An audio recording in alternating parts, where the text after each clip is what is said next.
ఎవరైనా చెప్తాను మరి తెలియట్లేదా? నేనే చెప్తా. సరే, నాకు ఇప్పుడు ముగ్గురు పర్సన్స్ కావాలి. షాప్ ఏ, షాప్ బి కస్టమర్. ఎవరు వస్తారు? అందా అరవింద్ షాప్ ఏ, అరవింద్ షాప్ ఏ, షాప్ బి కస్టమర్. షాప్ ఏ, షాప్ బి కస్టమర్ కదా. ఇది కస్టమర్కి నేను 500 రూపీస్ ఫేక్ నోట్ ఇస్తున్నాను. ఇదే కదా తీసుకొచ్చాను కస్టమర్. ఓకే, ఇప్పుడు ఇది వీడి దగ్గర ఉన్నటువంటి ఒరిజినల్ నోట్. ఎవరి దగ్గర? షాప్ ఏ దగ్గర ఒరిజినల్ మన దగ్గర ఉంది. వీడి దగ్గర మీరు చేంజ్ ఇవ్వాలి కాబట్టి మీరు చేంజ్ పెట్టండి. ఇస్తే మీకు క్లియర్గా తెలుస్తుంది. ఓకేనా?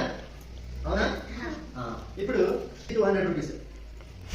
సో ఓకే, వీడి దగ్గర 500 రూపీస్ ఒరిజినల్ నోట్ ఉంది, 200 రూపీస్ ఒక వస్తువు ఉంది. అందరికి ఇది అనుకుందాం.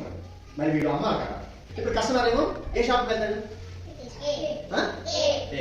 రామ్. ఇప్పుడు అక్కడ నుండి 500 రూపీస్ మీరు గివ్. ఇది ఫేక్ నోట్ అని ముందు తెలియదు మనకు. ఏంటి తెలియదు, తనకి తెలియదు, ఎవరికి తెలియదు.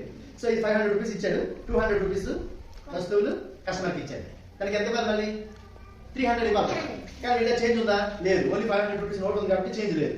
చేంజ్ లేకపోతే ఇది వీటికి షాప్ బి వాడికి ఇచ్చి 500 రూపీస్ చేంజ్ ఏమో ఇస్తాడు. ఓకేనా? ఇది 500 రూపీసే కదా మనం ముందు ఆర్డర్ పెట్టాం. 500 రూపీస్ నోట్ వాడు తీసుకున్నాడు, వీడియో చేంజ్ ఇచ్చాడు. వాడికి ఎంత ఇవ్వాలి? నువ్వు 200 పెట్టుకో. ఇది పెన్ కాస్ట్ అన్నమాట. ఇది పెన్ కాస్ట్. ఇది 200, 300 వాడికి ఇచ్చి చేంజ్. నువ్వు వెళ్ళిపో. ఓకేనా? వెళ్ళిపోయింది. ఇప్పుడు వీడు వస్తాడు. మళ్ళీ ఇది వచ్చి ఏం చేస్తాడు? ఇది ఫేక్ నోటు, నా డబ్బు నాకు ఇచ్చి అని చెప్పి వీడికి ఇచ్చేస్తాడు. ఇచ్చాడు, నా డబ్బు నాకు ఇవ్వను, నా పైసలు నాకు ఇవ్వను. ఇప్పుడు వీడి దగ్గర పైసలు చేంజ్ లేదు కదా. ఇంతకు ముందు ఉన్నటువంటి ఒరిజినల్ నోట్ వీడికి ఇస్తాడు 500. సో వీడి దగ్గర ఫేక్ నోట్ ఉంది, ఇది చెల్లదు. చెల్తుందా? చెల్లదు. సో ఇక్కడ మిగిలింది ఎంత? 200 మిగిలింది. కానీ 200 అనేది 200 ప్లేస్ లో వీడిది ఏం పోయింది చెప్పండి? పెన్ వెళ్ళిపోయింది.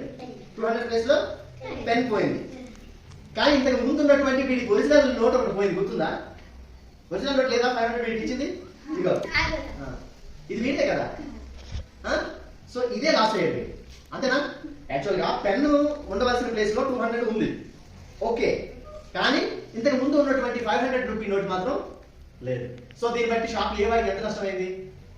500 లాస్ అయింది. ఎంత అయింది? 500.